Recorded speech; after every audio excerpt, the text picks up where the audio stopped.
جب کوئی شخص فوت ہونے لگے تو اس کے پاس جو لوگ موجود ہیں ان کو کلمے کی تلقین کرنے کا حکم ہے، اور ان کو یہ بھی حکم ہے کہ وہ اس کی اچھی چیزیں اس کو بتائیں۔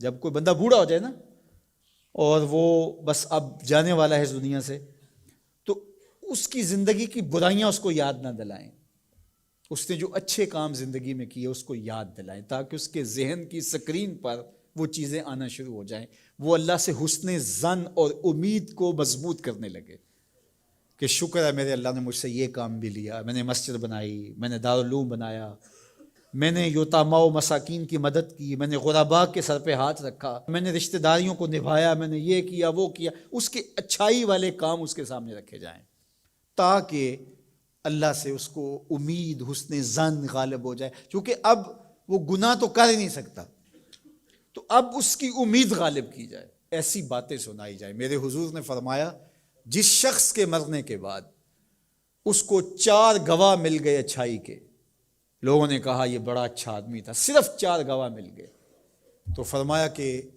اللہ اس کو غفران و رحمت کے پردوں میں ڈھانپ لیتا ہے، اس کی بخشش و مغفرت ہو جاتی ہے، اس کو جنت عطا کر دی جاتی ہے۔ حضرت عمر تھے، عرض کی یا رسول اللہ صلی اللہ علیہ وسلم، میرے ماں باپ آپ پہ قربان ہو، اگر کسی کے پاس 4 گواہ نہ ہوں، 3 گواہ ہوں، تو میرے حضور نے فرمایا وہ بھی جنتی۔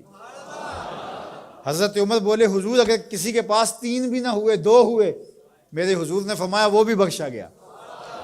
حضرت عمر کہتے ہیں ایک کے بارے میں نے پوچھا نہیں، حضور نے بتایا نہیں، اگر پوچھ لیتے تو شاید حضور بتا دیتے کہ ایک والے کا بھی کام بن گیا۔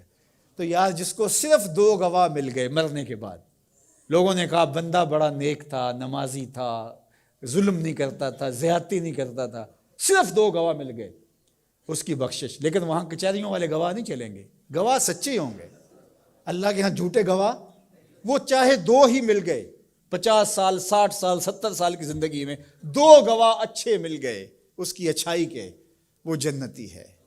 اللہ اکبر۔ اور کئی ایسے لوگ ہوتے ہیں جن بیچاروں کو گواہ ہی نہیں ملتا، جو کسی وجہ سے گواہی دے بھی رہے ہوتے ہیں، وہ بھی کہتے ہیں چلو ساڑھے نال تے چنگا ہی سی۔ اس کا مطلب ہے کہ سب کے ساتھ اس کا رویہ اچھا نہیں تھا، ساڑھے نال تو ویسے کدی نہیں سی کی تھی۔ تو اس کا کیا مطلب ہوا کہ یہ بندہ ضرر کا منبع تھا، یہ شر کا منبع تھا، تو اس کی شر سے ہم بچ گئے بس۔ تو ایسا نہ ہو کہ تمہارے بعد لوگ گواہی بھی اگر دینا چاہیں تو لفظ تراشنے لگیں کہ اگر میں نے اچھا کہہ دیا تو سارے لوگ میری جانب دیکھیں گے کیا کہہ رہے ہو۔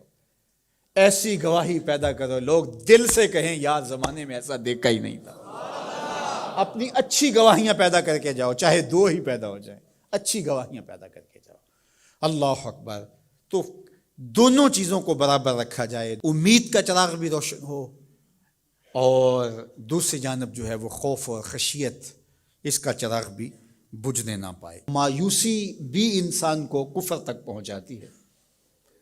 جب کسی کو پتا ہو کہ اب رخصت ہی نہیں ہے، معافی نہیں ہے، تو وہ جس نے 99 قتل کیے تھے، جب اسے پتا چلا کہ جہنم میں جاؤں گا ہی، تو اس نے کہا پھر 99 کیا 100 کیا؟ جس کو سزائے موت ہو جاتی ہے اس کی پھر نگرانی کی جاتی ہے، اس کو پتا ہے میں تو مرنا ہی مرنا ہے، 1 مار کے بھی مروں یا 10 مار کے بھی مروں ایک ہی بات ہے۔ تو خوف اور امید دونوں ساتھ ساتھ ہوں کہ گرفت بھی ہو سکتی ہے، رخصت اور چھٹی اور معافی بھی ہو سکتی ہے، یہ زندگی کے اندر جو ہے وہ توازن چیز قائم رکھتی ہے۔ شفاعت کی امید حضور علیہ السلام سے، اور حضور کی ناراضگی کا ڈر بھی۔ حضور سفارش کریں گے اور گناہ گاروں کی بخشش ہوگی، لیکن دوسری جانب یہ ڈر بھی کہ اگر حضور نے منہ پھیر لیا تو پھر کس در پہ جائیں گے۔ حضور نے ارشاد فرمایا جس نے میری سنت سے منہ موڑا میں اس کی شفاعت نہیں کروں گا، تو پھر کوئی سہارا کوئی آسرا رہے گا باقی؟ تو امید کا چراغ بھی روشن رہے، خوف بھی رہے، شفاعت کی امید بھی رہے، لیکن حضور کی ناراضگی کا ڈر بھی رہے۔ تو زندگی بھر جوانی میں بالخصوص خشیت غالب ہو اور آخری لمحات کے اندر امید غالب ہو۔